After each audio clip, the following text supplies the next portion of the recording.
앞뒤시면 서로 인사하십니다. 잘 오셨습니다. 반갑습니다. 주님의 이름으로 여러분 모두를 환영하고 축복합니다. 어제 한 목사님, 이우 목사님을 만났는데요. 그분이 10년 전에요. 체력이 안 좋아졌대요. 그래서 뭐 몇 걸음만 걸어도요. 숨이 차가지고 숨을 내쉬고요. 무슨 생각이 들었냐? 설교를 해도 학교에 가서 강의를 해도 10분만 강의를 하면요. 혀가 꼬이고 뭐 다리도 후들거리고 이래서 내가 죽겠구나. 이래서는 안 되겠구나. 그런 마음이 들었대요. 그래가지고 자신도 모르게 동네 운동장으로 뛰어나갔대요. 그래서 동네 운동장을 하루에 30바퀴씩 돌기 시작했대요. 어떻게 됐을까요? 죽었으면 제가 얘기를 안 합니다. 큰 연병장 스탠드 돌면요. 큰일 났죠. 그냥 조그만 동네 운동장 30바퀴씩 50분 걸리거든요. 50분씩 뛰고 비가 오는 날, 눈이 오는 날, 미세먼지 많은 날은 미세먼지는 한번 들어가면 우리 몸 밖으로 배출이 안 돼요. 그러니까 런닝머신으로 그렇게 6개월을 뛰니까요. 몸이 점점점 변화가 오더래요. 그리고 1년이 되고 2년이 되고 3년이 되니까요. 몸이 완전히 리모델링 돼가지고요. 지금은 하루 종일 강의돼도요. 눈 하나 깜짝을 안 한대요. 할렐루야. 여러분, 나는 몸이 약한데, 나는 우리 집은 가난한데, 내 지갑은 얇은데, 나는 어려움을 당했는데 낙심하지 마시고 소망 중에 주님 주시는 지혜를 따라 이렇게 움직이시면 주님께서 힘도 주시고 건강도 주시고 삶의 회복도 여러분 가정과 기업에 넘치게 베풀어 주시게 될 줄 믿습니다. 우리 찬영사님 어떻게 운동장 좀 뛰시겠습니까? 계단 타고 있습니다. 계속 하고 있다고요? 계단 타고 있어요. 계단, 예, 좋습니다. 내려오실 때는 엘리베이터 타시고요.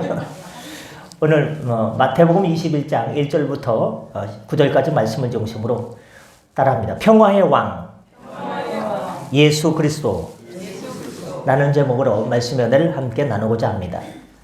누구라도 자신이 왕이라면 힘이 세고 능력이 있기를 바랍니다. 그래서 이스라엘 백성들도 예수님께서 능력을 베푸실 때에 예수님께서 왕으로 오실 메시아가 아닌가 기대하고 주시하며 바라봤습니다. 하지만 예수님은 공생의 기간 동안 주님이 왕이라고 말씀하신 적이 없습니다. 사람들이 직접 왕이 되어주셨으면 좋겠다라는 바람으로 따라다녔어도 예수님은 애써 그 순간마다 외면했습니다. 심지어 주님의 능력을 다른 사람들이 알지 못하도록 비밀이야 이야기하지 마 라고 말씀하셨습니다.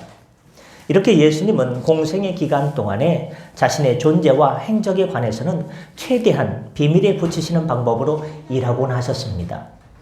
베드로가 주는 그리스도시요 살아계신 하나님의 아들입니다라고 신앙 고백했을 때에도 제자들을 경계하사 자기가 그리스도인 것을 아무에게도 이르지 말라라고 하셨습니다. 그리고 변화산이라고 하는 곳에 올라갔다가 내려오셨을 때도 그곳에 있었던 일들을 베드로, 야고보, 요한 수 제자가요. 입이 간지러워가지고 막 이야기하고 싶은데 이야기하지 마. 얼마나 이렇게 이야기하고 싶었을까. 주님은 말하지 말라고 했습니다. 근데 오늘 본문에서는 예루살렘에 입성하시면서 자신의 입성을 공개적으로 알리고 있는 것을 보게 됩니다. 예수님께서 이렇게 특별히 자신의 입성을 공개하고 사람들 앞에서 시선을 끌도록 하신 것은 분명히 어떤 의도하심이 있기 때문입니다.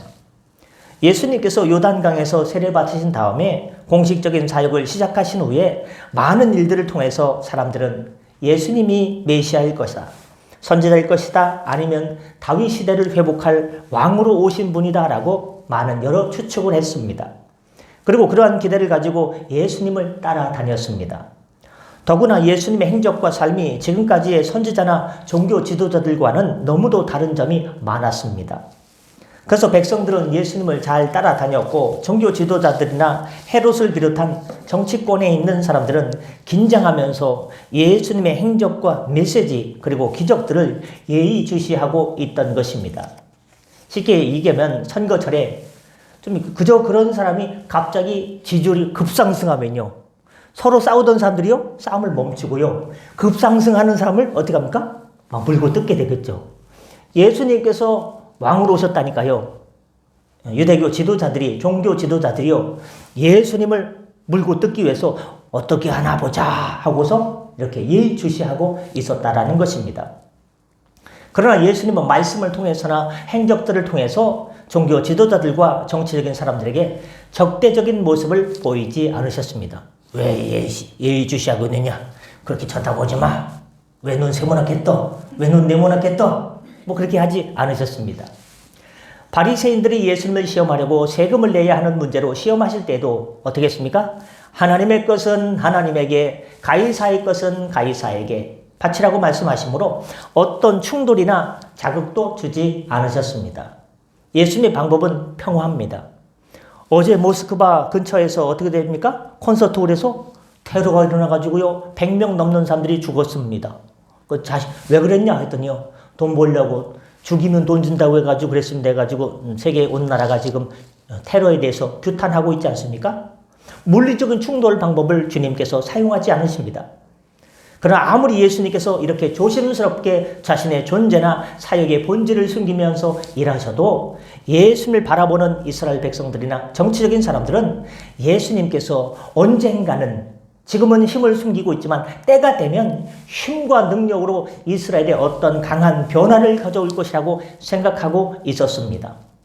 그래서 이스라엘 백성들은 기이한 기적을 체험할 때마다 예수님을 그들의 왕으로 세우려고 노력했고, 이러한 기미가 조금이라도 보일 때마다 기존의 정치권에 있는 사람들은 예수님을 올무에 걸어서 넘기기 위해서 기회를 엿보고 있었습니다. 이러한 상황 가운데 예수님은 이런 공생애를 마무리하면서 공식적으로 주님께서 하셔야 될 일에 대한 본질을 이제 드러내셨습니다. 그것은 바로 오늘 본문에서 왕으로 행차하시는 예수님의 모습입니다. 이 모습은 이스라엘 백성들이 기대하던 힘에 의한 이스라엘의 회복이 아니라는 것을 드러내는데 어떤 의미가 있는 것일까? 첫 번째, 주님께서 왕으로 행차하시는 모습은 따라합니다. 평화의 왕. 평화의 왕으로 이 땅에 오셨다는 것을 드러내 주셨습니다. 왕의 직무 중에 가장 중요한 임무가 무엇인가? 청와대 개방해가지고요, 제가 한 달 전인가 2달 전에 한번 들어가 봤거든요. 가운데 1층에서 2층으로 올라가는 계단이요, 무슨 뭐 베르사유 궁전처럼요, 대단하게 막 낭만적이고 멋집니다. 거기 가면요, 소리가 들려요. 계단에서 사진 찍지 마세요. 얼마나 계단에서 다 계단에서요, 너무 멋지니까 찍으려고 하거든요. 그래서 2층에 올라갔더니 뭐가 있느냐? 집무실이 있는데요, 대통령 집무실이 앉아가지고 결제하는 데거든요. 그래서 가끔 TV에 보면요, 사인 딱 할 때 사진 딱 찍지 않습니까? 그 자리예요. 근데 그 앞에, 집무실 앞에가요, 아무것도 없이 텅 비어 있어요. 집무실이 이거보다 더 커요. 그래가지고 여기서 집무가 되겠는가? 그런 느낌이 들었는데요. 어떻습니까? 왕의 직무, 대통령의 직무가 있지 않습니까? 결제하고 뭐 이렇게 참모들과 회의를 주관하고 나라의 좋은 정책을 갖다가 추진하는 것, 여러 가지가 있을 것입니다. 여러분, 대통령의 직무 중에서 가장 중요한 임무가 무엇입니까? 국가를 보존하고 위험과 재난으로부터 국민들이 마음 편히 다리 뻗고 잘 수 있도록 해주는 것이 왕이 할 일 중에 가장 최우선 직무일 것입니다. 그러기 위해서는 왕이 뭐가 있어야 됩니까? 힘이 있어야 됩니다. 여봐라! 했을 때, 예! 하고서 막 장군들, 막 이렇게, 보좌진들이요. 보좌진? 하여튼간 여러 사람들이 예! 하고 일사불란하게 움직여야 되는데, 여봐라! 다 뭐 왕이 얘기하든 말든 개가 짖는지 누가 짖는지 관심도 없고 그러면요, 왕이 뭔 일을 하겠습니까? 밥이나 제대로 주겠습니까? 왕은 뭐가 있어야 됩니까? 힘이 있어야 됩니다. 세상의 평화는 힘과 비례합니다. 이 세상에서는 힘이 없이는 평화가 보장되지 않습니다. 그래서 세상의 평화는 영원하지 않은 것입니다. 힘이 있을 때는 평화롭다가 그 힘이 약해지면 곧 불행이 다가옵니다. 그 틈을 노리고 각국이 쳐들어올 기세, 빼먹을 기회를 노리기 때문입니다. 그것은 나라뿐만이 아닙니다. 한 개인이나 기업도 마찬가지입니다. 재무 구조가 튼튼해야 기업도 가정도 행복하고 평화로운 것이지, 그냥 가난히 집에 들어오게 되면요, 행복이 어딜 뚫고 나간다고요? 창문을 뚫고 나간다는 옛 속담이요, 어쩜 그런 속담이 있는지 모르겠습니다. 경제력이 뒷받침해주지 않고는 평화가 없다는 말입니다. 그래서 이 세상에 국가는 뭐니 해도 힘이 있어야 됩니다. 국가가 힘이 있다는 것은 곧 대통령이 힘이 강하다는 것과 같은 것입니다. 기업이나 개인도 마찬가지입니다. 힘이 없으면 이 세상의 구조에 버텨나갈 재간의 방법이 없습니다. 그 힘이 기업과 자신을 지켜주기 때문입니다. 그래서 개인도 기업도 강력한 파워를 가지려고 합니다. 권력을 가진 자들은요, 그 힘을 유지하려고 합니다. 그러나 왕으로 오시는 예수님은 세상의 논리에 의한 평화가 아니라 하나님의 논리에 의한 평화를 이 땅에 세우기 위해서 왕으로 오신다는 것이 오늘 본문의 말씀입니다. 어제 구리 기독교연합회 단톡방에서는요, 걱정, 근심 섞인 서로 오가는 애절한 대화가 오갔습니다.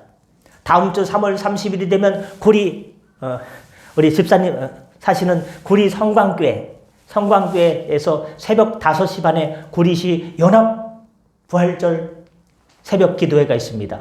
그때 뭘 전달합니까? 사랑의 천사 라면 전달식 있습니다. 라면 한 박스에 대충 얼마라고요?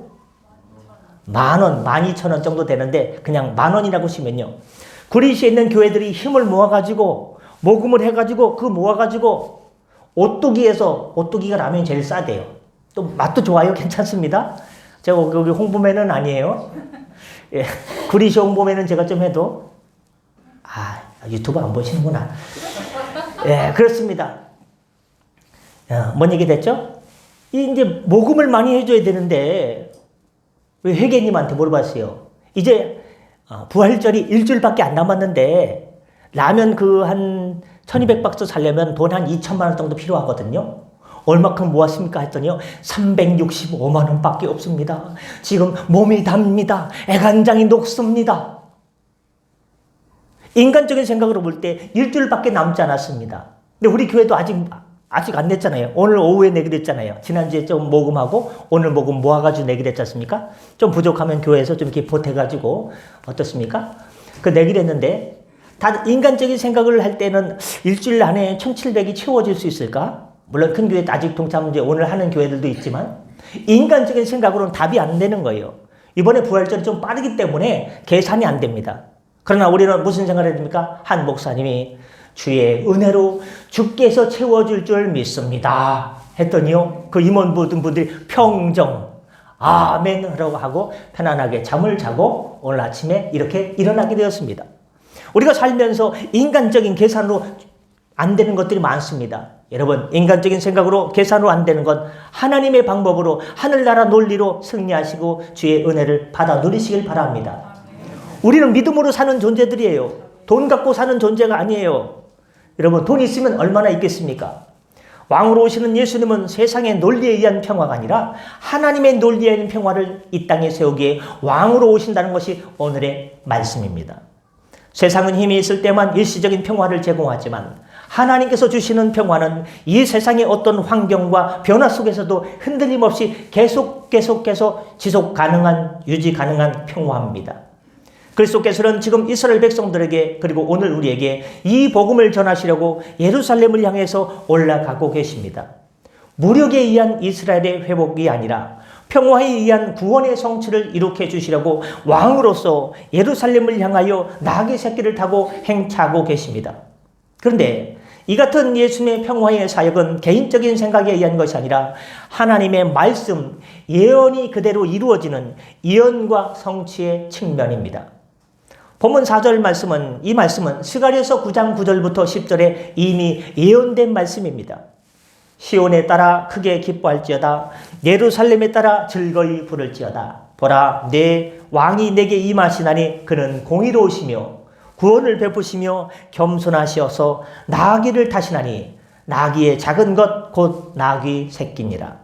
내가 에브라임의 병거와 예루살렘의 말을 끊겠고 전쟁하는 활도 끊으리니 그가 이방 사람에게 화평을 전할 것이요 하나님의 샬롬 평화를 전할 것이요 그의 통치는 바다에서 바다까지 이루고 유브라데 강에서 땅 끝까지 이루리라. 할렐루야. 이미 아주 오래전에 스가랴 선지자를 통해서 하나님의 말씀이 전해진 것 그대로 예수님께서 성취하셨습니다. 예수님의 사역은 철저하게 말씀의 근거에서 일하셨습니다. 그러나 이 사실을 모르는 사람들은 예수님께서 사역을 하고 하는 동안 그 사역을 통해서 억압받는 상태에서 하나님께서 모세를 통해서 출애굽의 대역사, 대사건을 주었듯이 예수님께서도 모세처럼 로마로부터 해방을 시켜줄 것을 혁명투사로 바라보고 있었습니다. 그래서 수많은 사람들이 환호하고 예수님을 추종할 때 종교 지도자들과 바리새인들은 예수님을 두려워할 수밖에 없었고 긴장하면서 지켜볼 수밖에 없었습니다. 이스라엘은 지금 로마의 식민지로서 로마의 총독 빌라도가 관할하고 있는 상황이었습니다. 따라서 민중들이 모이면 어떤 사람을 추종하고 그로 인해서 거대한 힘이 결집되면 가장 긴장하는 쪽이 바로 빌라도와 로마 정부인 것입니다. 근데 지금 예수님께서 수많은 군중 앞에서 등장하는 모습이 얼마나 위험이 있습니까? 군중들을 움직일 만한 민첩함이나 권력이 보입니까? 어린 나귀를 타고 환호하는 사람들이 깐 겉옷 위를 느릿느릿 나귀를 타고 예루살렘을 향해서 올라가시는 모습 속에서 정보를 정복할 의도나 힘을 전혀 발견할 수 없기 때문입니다. 이것이 아주 중요한 포인트입니다. 이 예언을 통해서 말씀하시는 그분은 다윗에게서 발견되었던 정복과 힘이 아니라 공의로우시며 겸손하셔서 구원을 베푸신다라고 말씀하고 있습니다. 이것이 바로 왕으로 오실 분이 하실 일입니다. 그런데 이스라엘 백성들은 세상의 권력을 바라고 있었으니 뭔가 결이 다른 것입니다. 온도 차이가 있는 것입니다. 자신들의 역사를 보면 오시는 왕이 어떻게 하실 것이라는 사실을 알 수 있을 텐데 그들은 이것을 미처 생각하지 못한 것입니다. 하나님께서는 이스라엘 백성들에게 철저히 금지한 규칙들이 몇 가지 있는데 그 중에 하나가 말을 기르지 못하도록 했습니다. 농사용으로 기를 수 있었지만 전투용으로 기를 수가 없었습니다. 왕의 위용을 드러내기 위한 행사용으로 가질 수는 있었지만 전투용으로서의 전차를 가질 수조차 없었습니다. 그래서 시편 20편은 어떤 사람은 병거, 어떤 사람은 말을 의지하나 내는 여호와 우리 하나님의 이름을 자랑하리로다. 할렐루야. 핵무기를 만들고 탄도미사일을 쏘고 방사포 400km 날아가는 거 쏜다고 걱정할 필요 없습니다. 어떤 사람은 병거, 어떤 사람은 말, 어떤 사람은 핵, 어떤 사람은 미사일을 의지하나 우리는 여호와 우리 하나님의 이름을 자랑하면 주님께서 주의 은혜로 다스려 주시고 생명의 생사화복이 하나님께 달려있고 나라의 흥망선쇠도 하나님 손에 달려있기 때문에 하나님께서 기도하는 이 나라, 예배 드리는 이 나라, 선교하는 이 나라 주님께서 불꽃 같은 눈동자로 지켜주실 줄 믿습니다. 지난주에 저녁을 먹다가 기도하자. 밥 먹고 기도해야지. 아니 기도하고 밥 먹어야지. 짜장밥이 생각나나. 기도하자. 불꽃 같은 눈동자로 우리를 지켜주시고 군대가 있는 우리 큰아들도 지켜주옵소서. 그랬더니 끝나고 나서 밥 먹기 전에 둘째가 아버지 성경에 맨날 불꽃 같은 눈동자가 왜 맨날 불꽃 같은 거예요? 그래서 성경이 나와. 하나님께서 했더니 사모가 하나님께서 우리를 이렇게 잘 지켜주신다는 뜻이야. 우리가 어떤 일을 하든지 이렇게 얘기했는데요. 그렇습니다. 여호와 우리 하나님의 이름을 자랑하시길 바랍니다. 하나님께서 우리 기업을 책임져 주시고 하나님께서 무너진 단을 수축하여 주시고 회복시켜 주실 줄 믿습니다. 제가 아는 경기도에 어떤 교회가 있는데요. 엠모 교회가 있어요. 근데 교인들이 교회가 어려움이 생겨가지고 교인들이 어떻습니까? 몇백 명이 나갔어요. 별로 놀라지도 않으시네. 몇천 명이 나갔다고 해도 몇백 명이 나가지고 딱 150명밖에 안 남았어요. 워낙 큰 교회였으니까. 1000단위, 2000단위 모이던 교회가 있으니까. 그런데요, 예배 때 제가 실시간 예배를 한 번인가 두 번 봤는데요. 어떤 여자 장로님 나오셔가지고 주님, 주의 대표 기도를 하시는데 우리 성도들이 여기 다 앉아 있었는데 나머지 9은 어디 갔느냐. 주님 이 백성들 다시 돌아오게 하여 주옵소서. 그래서 제가 5년 전에 그래가지고 돌아오겠는가. 집 떠난 성도들이 다시금 집으로 돌아오겠는가 했더니요. 속속속속속 들어와가지고요. 150명이 500명이 된대요. 할렐루야. 여러분 우리 교회도 그런 은혜가 넘치길 바랍니다. 목사님 맨날 딴 교회 얘기하지 말고 여기 좀 그렇게 해보라니까요. 여러분 목사가 하는 게 아니에요. 성령께서 하시는 거죠. 여러분 기도가 부족하다고 생각하시고 기도하시면 주님께서 은혜로 채워주실 줄 믿습니다. 저는 그 얘기를 들으면서 하나님께서 무너진 단을 수축해 주시고 회복시켜 주듯이 우리 성도들의 가정과 장로님 기도하신 것처럼 어려운 현실 속에서 운영하는 성도들의 사업장도 주님의 은혜로 채워주시게 될 줄 믿습니다. 끝나는 줄 알았죠? 제가 약장사가 아니고요. 제가 알고 지내는 한 집사님이 우리 교회에 CCTV를 설치하러 오셨던 분이 있어요. 한 10년 전에. 근데 그게 이제 뭐 하도 오래돼가지고 신상호 장로님께서 새로운 것으로 리모델링 해주셨는데 몇 년 만에 연락이 왔어요. 목사님 잘 지내십니까? 예. 제가 핸드폰이 뭐 촬영 때문에 유심을 뺐다 꼈다 하면서 핸드폰 번호가 다 날라가지고 전화번호도 몰랐네요. 잘 지내셨습니까? 목사님 교회 이걸 보내드리겠습니다. 이게 뭐예요? 그랬더니 마이뮤 베라입니다. 뭐 쿠팡에서 찾아보기도 발음도 힘들고 이게 뭐예요? 목사님 저희 회사에서 마이뮤 베라라는 것을 다 이렇게 개발해가지고 아주 히트를 치려고 했습니다. 그래가지고 이게 장 건강에도 좋고 면역력에도 참 좋아가지고 히트를 막 치기 시작해서 사업이 일어나려고 했는데 이거는 어떻게 먹는 거냐? 칼이 없어도 되고요. 그래가지고 이렇게 먹는 거예요. 제가 실험을 해봤어요. 어제 자기 전에 5개를 먹고 한번 잡았거든요. 그래서 사모가 뭐라고 그러더라고. 여보 목사님 그거는 하루에 일일 권장량이 1개인데 5개를 먹고 자면 어떻게 해요? 아침에 눈이요 잘 떠지더라고요. 마이면 베란데요. 대기업에서 장사가 잘 되니까 거기에 이름 하나 싹 고쳐가지고요. 대기업에서 홈쇼핑에서 얼마나 광고를 해냈는지 이 마이면 베라 대신에 무슨 글자를 빼고서 해가지고요. 엄청 잘 팔려가지고 거기가 떼돈을 벌게 됐대요. 그러니까 집사님 함께 운영하는 그 기업에 저 경기도 화성에 있는 이 회사에 H모 회사에 공장 문을 열면요. 박스가요. 이만큼 쌓여있는 거 재고가 안 팔리는 거예요. 여기가 원조 개발인데 저 대기업에서 이름 바꿔가지고 비스무리하게 그냥 홈쇼핑 쇼호스트 나가지고 여러분 이걸 먹으면 저같이 됩니다 하면서 얼마나 잘 팔리고 그런 상술이 있는지 여러분 그래서 여러분들 집에 가실 때 이거 하나씩 갖고 가시고 요거 오늘 돈은 제가 안 받겠습니다. 3개 27,000씩 파는 건데 제가 안 받고요. 여러분들에게 주문할 게 있어요.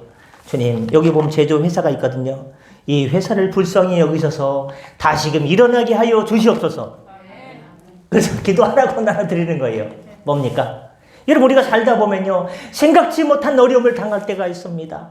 잘 되는가 싶더니 갑자기 몸에 병이 찾아오고 잘 나가다가 애들이 아프기도 하고 사업이 불일들 일어나다가 갑자기 여러 가지 리스크를 만나가지고 어려움을 당하기도 합니다.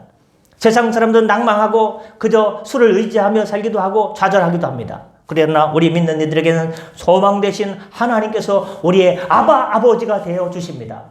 이거 드실 때마다 평상시 기억 안 되고 드실 때마다 주여 이 회사 다시금 살려 주시옵소서 하면 주님께서 다시금 일으켜 주실 줄 믿습니다. 어떤 사람은 병거, 어떤 사람은 자기의 학식, 지식, 경험을 의지하지만 우리는 여호와 하나님의 이름을 자랑하는 것이 성도인 것입니다. 예수님도 전투하기 위해서 예루살렘에 입성하는 것이 아니라 예언된 말씀을 성취하기 위해서 하나님의 뜻을 이루기 위해서 오셨습니다. 그것을 알리시려고 말을 타지 않고 나귀를 타셨던 것입니다. 예언의 성취, 하나님의 뜻의 성취는 무엇입니까? 그것은 깨어진 평화, 임시적이고 불안한 평화를 완성하시려고 오신 것이 아니었던 것입니다. 이 평화는 불안한 평화가 아니라 완전한 평화를 주시기 위해서 오셨습니다. 두 번째, 예수님은 따라합니다. 구원의 주로 오셨습니다. 먹다 말아가지고 제가 말이 안 나왔네요. 끝까지 잡수시길 바랍니다. 예수님께서 예루살렘 성을 향해서 올라가시면서 드러내시는 두 번째 의도를 스가랴서 9장 9절에서 확인할 수 있습니다. 보라 내 왕이 내게 임하시나니 그는 공의로우시며 뭘 베풀며 구원을 베푸시며 셀베이션 구원받지 못하는 인간은 이 땅에서 아무리 많은 물질을 소유하고 권력을 얻었다고 해도 결국은 한순간에 모든 것이 사라지게 됩니다. 여러분 중국에 가면요 그 흔한 중국에 아직도 저도 못 가봐가지고 한번 가봐야 되는데 도로 지나가는 애들도 중국 갔다 왔더라고요. 중국 사람이 집에 가면요 그 중식당에 가면요 한자로 복자를요 어떻게 매달았습니까? 예? 거꾸로 매달아 놓잖아요 복자를. 처음 들으세요? 장로님 아시죠? 예. 여러분 그 복자가요. 무슨 자인지 아십니까? 복자 앞에 있는 이렇게 된 자가 옷이에요. 옷. 그리고 그 위에 밭전자 위에 있는 것이 한일이에요. 옷 한 벌. 복이 무슨 의미냐? 옷 한 벌. 인생 살면서 옷 한 벌과 밑에 밭전자가 있어요. 밭에서 나는 음식 있으면 그걸로 먹고 사는 것이 인생의 복이다라는 변호를 내지도 않으시네. 여러분 복이 뭡니까? 성경 한자에는요. 우리 윤 장로님 그 사이트를 잘 아시는데요. 그 한자에도요. 대단한 것들이 많아요. 우리 인생의 복이 뭐냐? 앞에 옷 한 벌. 옷 위에 한일자. 인생 살면서 옷, 그저 입을 옷 한 벌. 그리고 밭전자. 밭에서 나는 그냥 음식으로 먹고 살면 건강하게 살면 그것이 인생의 복이라는 겁니다. 저는 그 한자를 보면서 사도 바울의 자족을 깨닫게 되었습니다. 여러분 주 안에 많은 것이 없다 할지라도 주님께서 주신 만나와 매출하기 이거 하나 감사하며 살아갈 때 주님께서 그 복이 만나와 매출하기를 멈추지 않고 하나님의 구원의 복으로 날마다 넘쳐나시기를 예수님의 이름으로 축원합니다. 예수님은 인생을 구원하기 위해서 인생의 구주로 인류의 구주로 오신 것입니다. 끝으로 우리에게 평화와 구원을 주신 주님 앞에서 어떻게 살아갈 것인가? 우리는 영원한 평화를 우리에게 주시기 위해서 승리의 입성을 하신 이후 한 주간 동안 펼쳐지는 사단과의 일주일간의 최후의 결전이 있음을 알아야 됩니다. 그래서 내일 월요일부터 금요일까지는 고난주간 특별 새벽 기도가 시작됩니다. 평상시 말씀 묵상하던 사무엘상을 잠시 멈추고 예수님께서 각 요일마다 행하셨던 것을 묵상하면서 예수님의 십자가 고난, 보라이도련 광장에서 채찍을 맞으시고 또한 예수님께서 십자가를 지시고 골고다 언덕길로 올라가시고 십자가상에서 손과 발에 못 박히고 피 흘리시고 창에 찔려서 물과 피를 다 쏟으신 그 고난의 한 주간을 묵상하는 기간이 바로 고난주간 특별 새벽기도고, 또한 금요일날 저녁 5시에는 성금요일 예수님께서 돌아가신 것을 우리가 기억하면서 나를 기념하라. 왜 예수님께서 십자가에서 돌아가셔야만 한다. 예수님께서 십자가상에서 엘리 엘리 라바 사박다니 하나님 나의 하나님 어찌하여 나를 버리셨나이까, 그 의미 속에 포함된 예수님의 절규와 하나님의 그 크신 사랑을 되새겨보는 그 시간을 갖고자 합니다. 여러분 우리는 그 주님 앞에서 어떻게 살아갈 것인가 감사하며 사시길 바랍니다. 벌레만도 못한 나를 구원하기 위해서 내가 죽어야 되는데 나 대신 예수님께서 십자가에 지신 그 큰 하나님의 사랑을 기억하면서 감사하면서 사시길 바랍니다. 때로때로 이번 한 주간 어떻게 사시길 원합니까? 그 음식을 한번 해보시면 어떠시겠습니까? 저는요 밥 한 끼만 안 먹어도 당 떨어져가지고 그거 어떻게 합니까? 그러면요 어떻게 하는 게 좋겠죠? 권사님?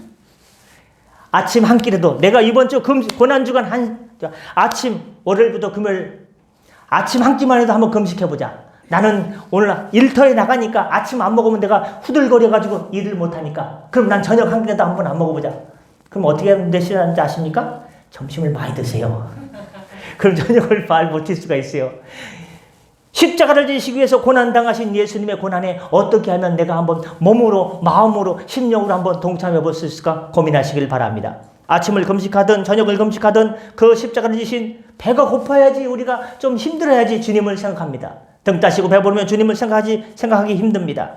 여러분 주님의 그 고난을 기억하시면서 그 은혜, 내 일생, 내 남은 인생 어떻게 주님께 영광 돌리며 감사함으로 살아갈 수 있을까 고민하시면서 먹든지 마시든지 주의 영광을 위해 사시는, 그래서 오늘 특송처럼 그저 사랑하기 때문에 십자가에 지신 예수님 그저 나를 사랑하시기 때문에 내 인생 주님께 드리겠습니다.